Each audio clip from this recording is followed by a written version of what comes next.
A subscriber asked me to do a video on the Golden Age, since Golden Age language is being used by Trump, world leaders, businessmen, and tech giants, who all proclaim that we are entering a Golden Age.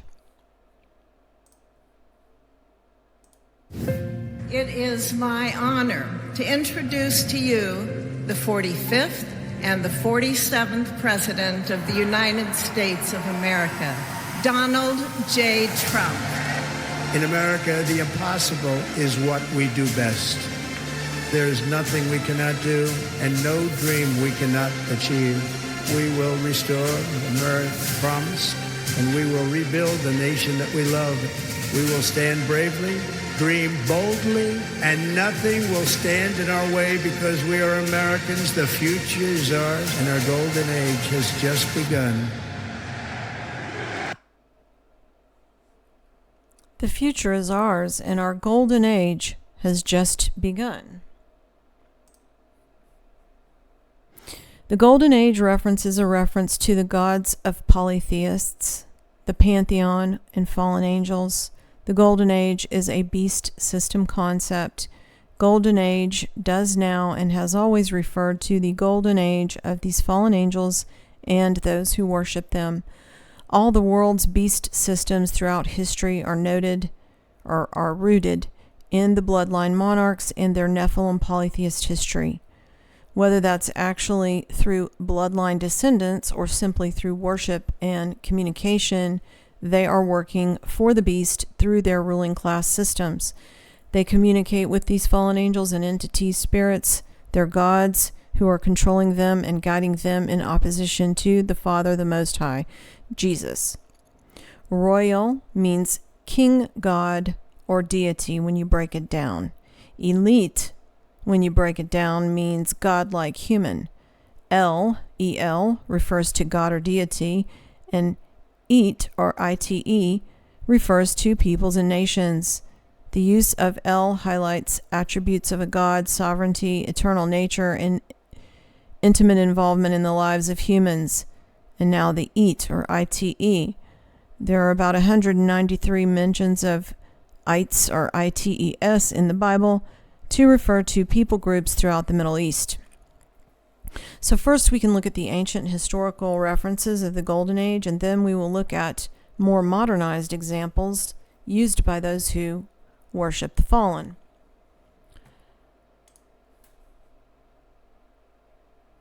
The term Golden Age is language from Greek mythology, particularly the Works and Days poem of Hesiod. Works and Days was written around 700 BC. It's a story of Prometheus and Pandora and the so-called myth of the Five Ages. The myth of the Five Ages is a description of the decline of the state of the peoples through 5 ages. The first and most aggrandized age being the Golden Age, because it was the age when the golden race lived, according to Hesiod and Greek mythology. In Hesiod's version, the Golden Age ended when the Titan Prometheus conferred on mankind the gift of fire and all of the other arts. For this, Zeus punished Prometheus by chaining him to a rock in the Caucasus Mountains, where an eagle eternally ate his liver. The gods sent the beautiful maiden Pandora to Prometheus's brother. The gods had entrusted Pandora with a box that she was forbidden to open. However, her uncontrollable curiosity got the better of her, and she opened the box, thereby unleashing all manner of evil into the world. Hesiod identifies the Golden Age, the Silver Age, the Bronze Age, the Heroic Age, and the Iron Age. He describes each succeeding age as worse than the one before, with the exception of the Heroic Age. According to Gary Wayne, this perceived decline is because, according to the polytheists, the Nephilim bloodline becomes more diluted as time progresses. So Hesiod identifies the Golden Age, the Silver Age, the Bronze Age, the Heroic Age, and the Iron Age. But hang on a minute. That sounds very familiar because those are the same metals representing the beast empires on the statue from Nebuchadnezzar's dream, interpreted by Daniel in chapter 2. I'm going to read from that. Daniel chapter 2. Your Majesty looked, and there before you stood a large statue, an enormous, dazzling statue, awesome in appearance. The head of the statue was made of pure gold, its chest and arms of silver, its belly and thighs of bronze, its legs of iron, its feet partially of iron and partially of baked clay. While you were watching, a rock was cut out, but not by human hands. It struck the statue on its feet of iron and clay and smashed them. Then the iron, the clay, the bronze, the silver, the gold were all broken to pieces and became like chaff on the threshing floor of the summer. The wind swept them away without leaving a trace. But the rock that struck the statue became a huge mountain and filled the whole earth. This was the dream, and now we will interpret it to the king. Your Majesty, you are the King of Kings. The God of heaven has given you dominion and power over might and glory. In your hands he has placed all mankind, and the beasts of the field, and the birds in the sky. Wherever they live, he has made you ruler over them all. You are the head of gold. After you, another kingdom will rise inferior to yours. Next, a third kingdom, one of bronze, will rule over the whole earth. Finally, there will be a fourth kingdom, strong as iron, for iron breaks and smashes everything. And iron breaks things to pieces, so it will crush and break all the others.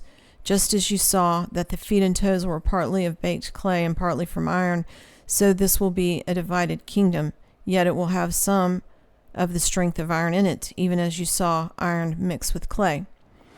As the toes were partly iron and partly clay, so this kingdom will be partly strong and partly brittle. And just as you saw the iron mixed with baked clay, so the people will be a mixture and not remain united any more than iron mixes with clay. In the time of those kings, the God of heaven will set up a kingdom that will never be destroyed, nor will it be left to another people. It will crush all those kingdoms and bring them to an end, but it will itself endure forever. This is the meaning of the vision of the rock cut out of the mountain, but not by human hands, a rock that broke the iron, the bronze, the clay, the silver, and the gold to pieces. The great God, has shown the king what will take place in the future. The dream is true, and its interpretation is trustworthy. So, biblically speaking, the Golden Age is represented by Babylon. Notice, there is nothing in the Bible stating that there will be a cycle back around to the Golden Age of Babylon. So, gold represented Babylon in 625 BC, silver represented Medo-Persia in 539 BC, bronze represented Greece in 331 BC, iron represented Rome in 168 BC, and the feet of iron and clay is modern day, beginning in 476 AD. Egypt was the first beast system. It's missing from the statue because it was prior to Babylon, but the Egyptian pantheon was still all about gold. The difference between the prophet Daniel's interpretation and Hesiod's version of these ages is that Daniel's came from God, where he properly describes these as beast systems. Hesiod's version would have come from the fallen, since he was a polytheist, which is why Hesiod put that golden age as the most ennobled and worshipful. Daniel's version would have been around 600 BC, with Hesiod's version written 700 BC. Just now I'm going to speak to the other pagan works of Hesiod. So another work was Theogony, which tells the origins of the gods, their lineages, and the events that led to Zeus's rise of power. Another of his works is the Shield of Heracles. So Hesiod was a bard of Aeolus, which was in the region of Pergamum, which is modern-day Turkey, but at that time was part of the Greek Empire. The government was Greek polytheism, and the government was tyranny. The religion was Greek polytheism, and the government was tyranny, in which case Hesiod's writings would not have been published unless he was part of that government. In classical Greek mythology, the Golden Age was a type of utopia presided over by the leading Titan Cronus. In Latin authors, it was associated with the god Saturn, the Golden Age was. European literary tradition also depicted nymphs and shepherds living in a region of the Grecian Empire that was the abode and center of worship of the goat-footed Pan, who dwelt among them. And this is a sculpture of Pan found in 100 BC in Pompeii. Pompeii was destroyed by a volcano. But Pan is also found on the heraldry of the Grand Lodge of England to this day. Plato also referred to the Golden Age of men. The Roman poet Ovid also referred to these ages and transferred the idea of the Golden Age to Western Europe. Initiation rites in the mystery cults of Indo-European cultures, for example, the Vedic and Indian, represents the Golden Age in connection with communication and communion with their pagan gods as well. So in summary, the Golden Age is a reference to and reverence for and longing to return to the age of the polytheist gods. But biblically and prophetically, this will not happen because, again, from Daniel 2, in the time of those kings, the God of heaven will set up a kingdom that will never be destroyed, nor will it be left to another people.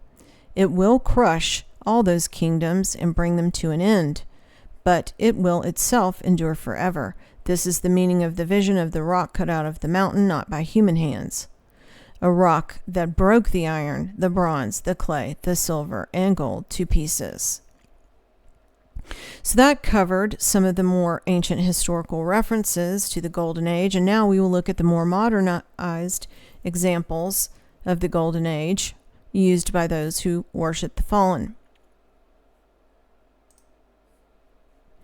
Theosophy. Alice Bailey referred to the ascending Golden Age, in which she described it as the date of the manifestation of the hierarchy of gods, which she referred to as avatars, will begin.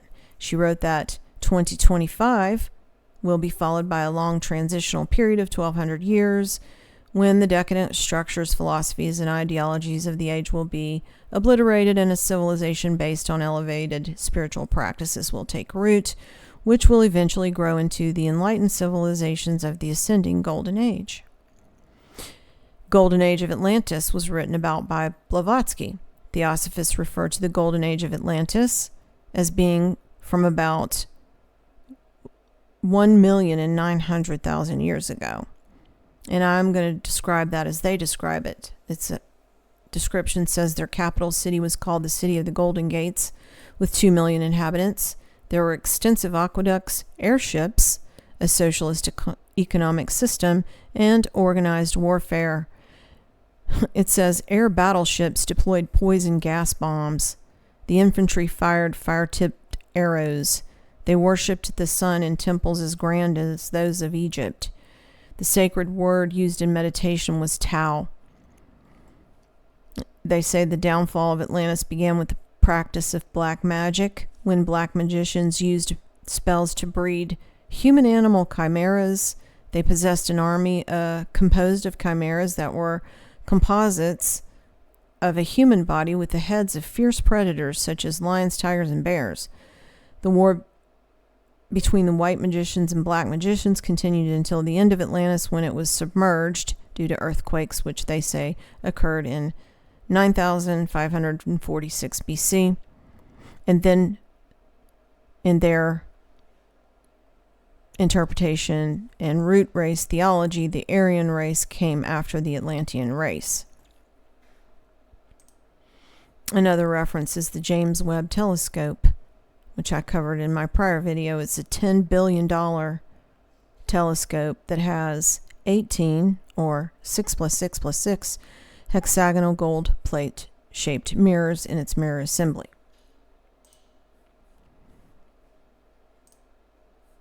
The Golden Voyager.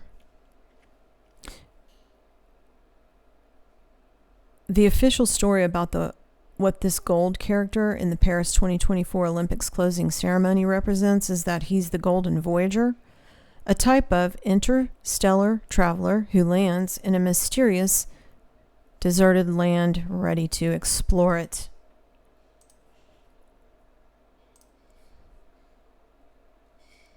Named the Voyager from the Voyager golden records sent into space by France in 1977. The records were described as time capsules containing sounds and intended for any intelligent extraterrestrial life form who may find them. They also said that reference in the Olympics was a reference to France's historical heritage, and one of those references is very likely to King Louis XIV, the Sun King, and the personification of Apollo. Apollo is the Nephilim son of Zeus, Zeus being a parent god of the pantheon and fallen angel and one of the 12 Olympian gods. Trump's golden apartment. So he has golden apartment on the 66th floor of a penthouse in Manhattan. He has Apollo led in his chariot by Aurora over the fireplace. There is a statue of Eros and Psyche and a Greek vases in Athenian style also on the fireplace. At this point, if people do not understand that Trump is in the club, I don't know. Obviously, they're under sorcery. A commenter said, I believe the Golden Age has something to do with Nosara Jasara and Saint Germain. I believe it's a financial system which involves the mark of the beast. So that is a reference to the Theosophist and New Age Saint Germain. And it's the way the Theosophists interpret this coming Golden Age, which is actually a beast system.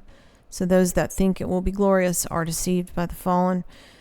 We know that the mark of the beast will involve the financial system, but we also know that prophecy comes true 100% of the time in the end. So, in summary, the Golden Age, as they refer to it, is a reference to and reverence for and longing to return to the golden age of the polytheist gods.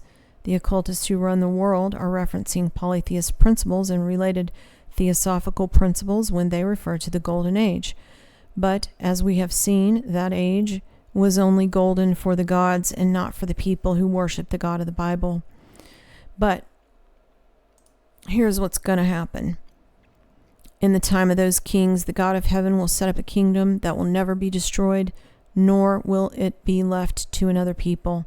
It will crush all those kingdoms and bring them to an end, but it will itself endure forever. This is the meaning of the vision of the rock cut out of a mountain, but not by human hands, a rock that broke the iron, the bronze, the clay, the silver, and the gold to pieces. And this is what Jesus will do when he returns. Thanks for listening.